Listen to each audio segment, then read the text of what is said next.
As early voting kicks off in Texas, the state's top lawyer, Republican Attorney General Ken Paxton, is polling below 50%. Candidates need more than 50% to avoid a runoff.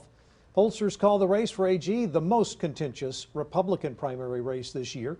Three high-profile candidates are challenging the incumbent, raising the potential for a runoff. Those challengers all point to Paxton's legal issues as a vulnerability. You've got a lot of candidates pressuring Paxton, if you will, from the center right and the far right. It is proving to be difficult. This evening, we begin a series of candidate profiles looking closer at this key race in the March primary.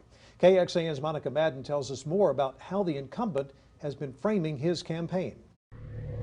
Texas is suing. Ken Paxton rarely talks about ongoing investigations into his actions. At a Monday news conference, he pushed aside a question about his Republican challengers, calling attention to his legal troubles. And I'm not going to talk about my campaign. I'm not going to talk about campaign issues. In 2015, Paxton was indicted on felony securities fraud charges. Last year, 7 of his top aides reported him to the FBI, accusing him of bribery and abuse of office. Despite this, he is still leading the polls. Ken Paxton is America's most conservative attorney general, pitching himself as someone who will keep pursuing an aggressive agenda that the GOP base wants to see. Because it's not just for Texas, it's really the whole nation that we're defending. He's sued the Biden administration 20 times with mixed results. Fighting the Biden administration, trying to get them to enforce federal law. 9 of those lawsuits are related to another red meat issue for the reddest part of the base,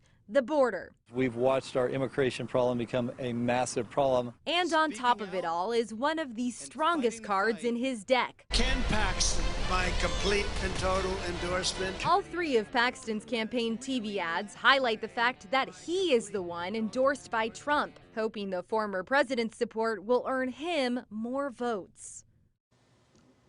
That was Monica Madden reporting. We've reached out to Paxton's campaign numerous times requesting a one-on-one interview. Paxton's team has not responded. Tomorrow, our series about the candidates continues with a look at the campaign of Louis Gohmert, a Republican who's leaving his seat in Congress to run for Texas Attorney General.